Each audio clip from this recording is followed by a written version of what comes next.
When it comes to global relations, America is often seen as a giant, casting a long and complicated shadow over the world. While it serves as a beacon of democracy and freedom for many, it is also a symbol of supremacy and dominance for others. Hence, many nations have deep resentment or even outright hostility towards America.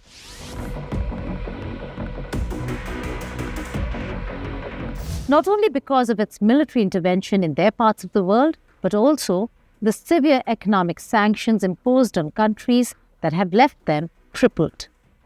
Historical disputes, ideological differences leading to America's isolationism and emulated by many in the West left bustling cities only desirous of just the very necessities.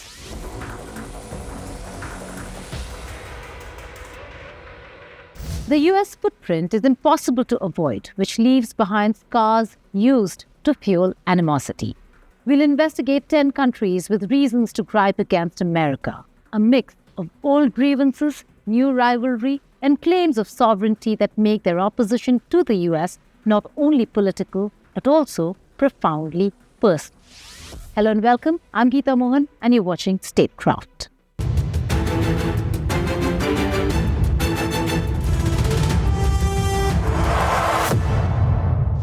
Now let's delve into why these countries regard America as simply not just a far-off superpower. Instead, they view it as an adversary that shapes their destiny.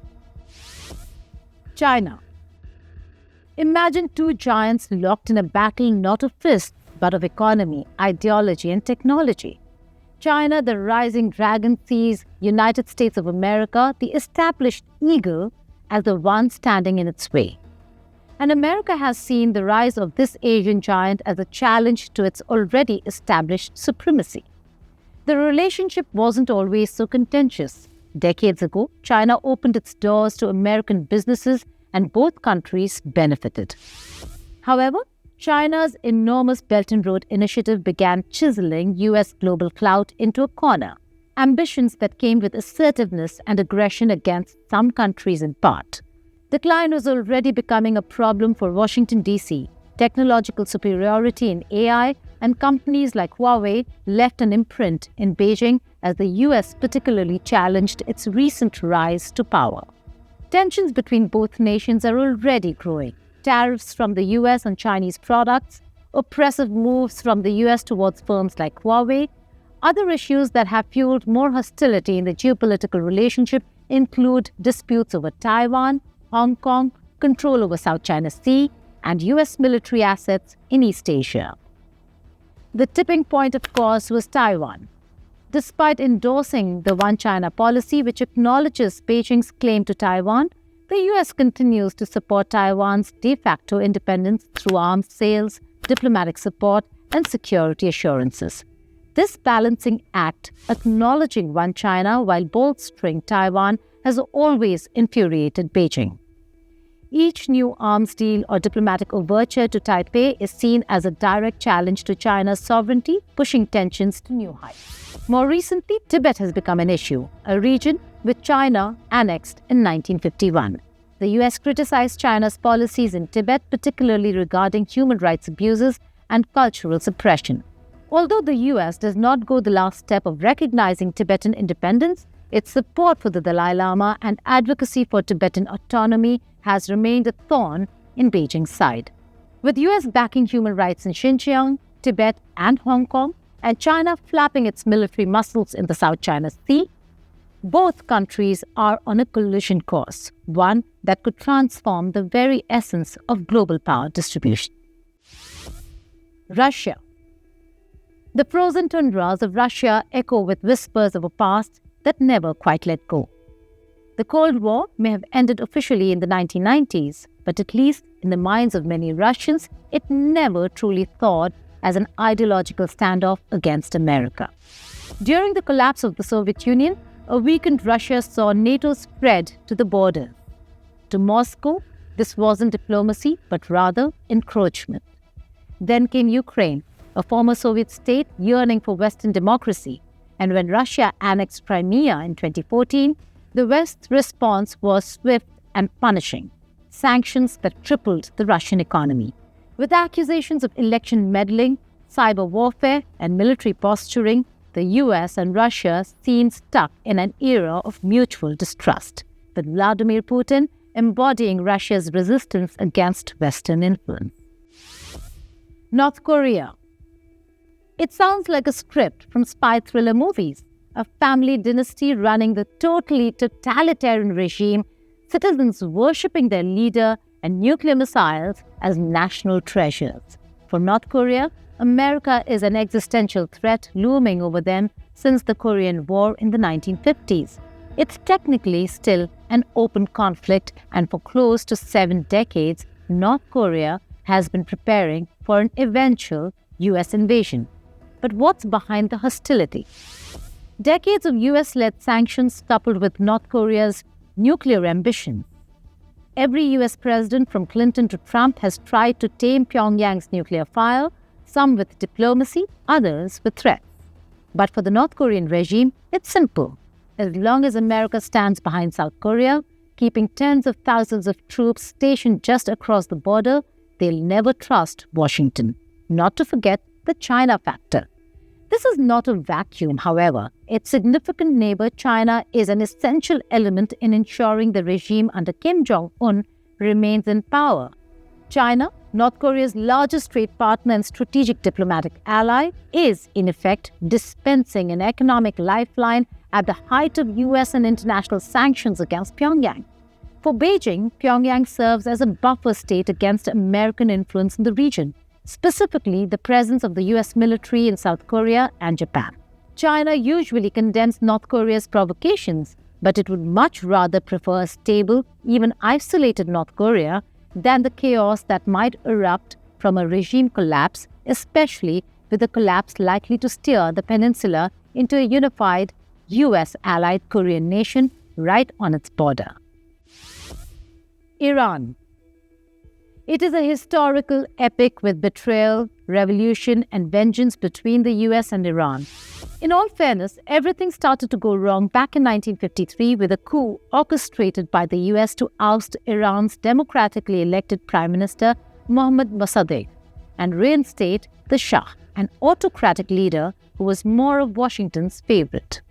Fast forward to 1979, the Shah was overthrown and Ayatollah Khomeini ushered in an Islamic revolution while fanned by anti-American rhetoric. For decades since then, the relationship has been frosty, punctuated by sanctions, assassinations, and proxy battles across West Asia, or what's known as the Middle East. More recently, the nuclear question.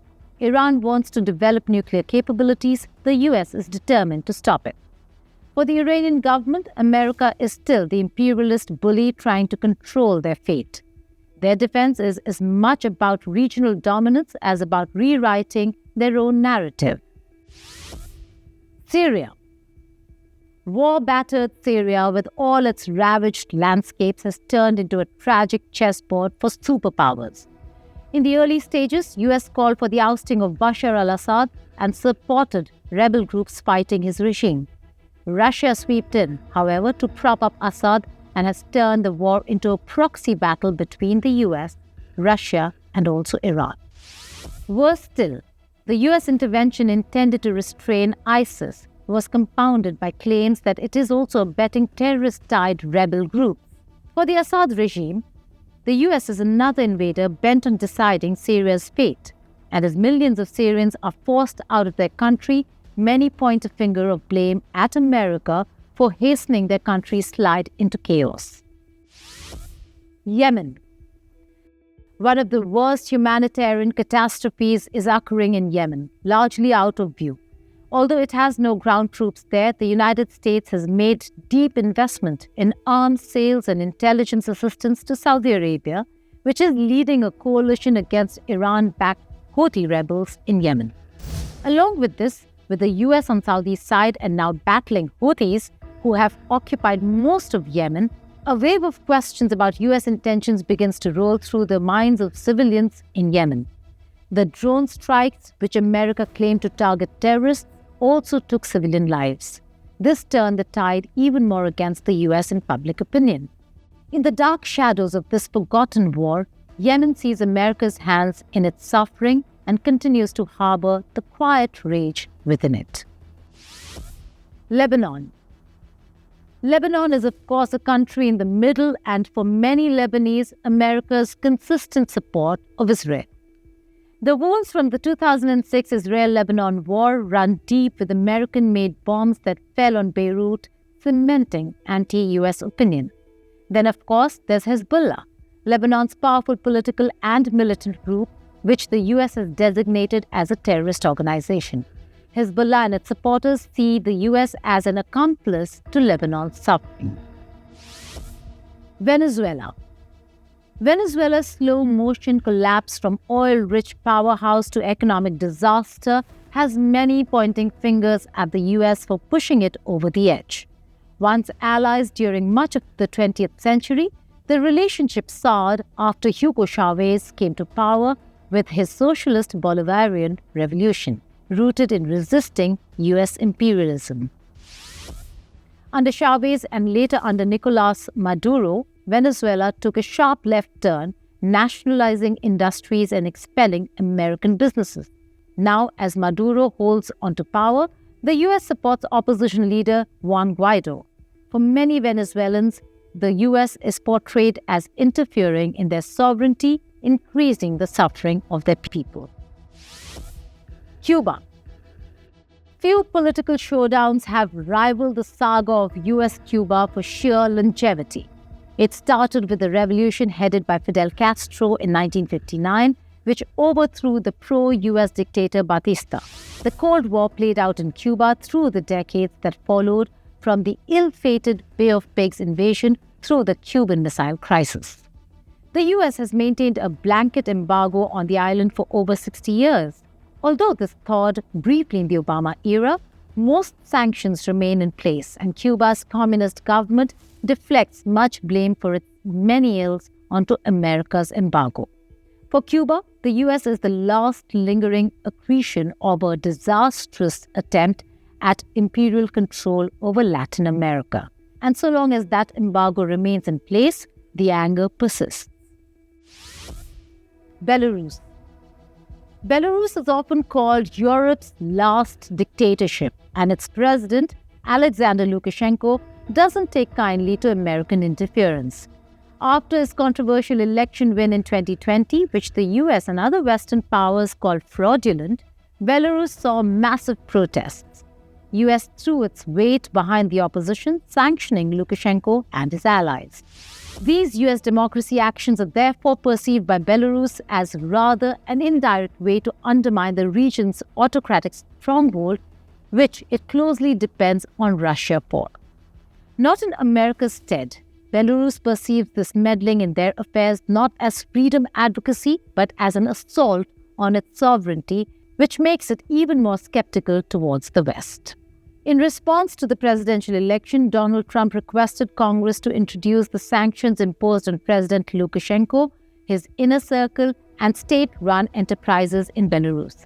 These sanctions are intended to assist the country's opposition and pressure the regime for human rights abuses and suppression of democracy. Those were the 10 countries that hate America. Now, while the story of each country is unique and different from America's, the tension is similar.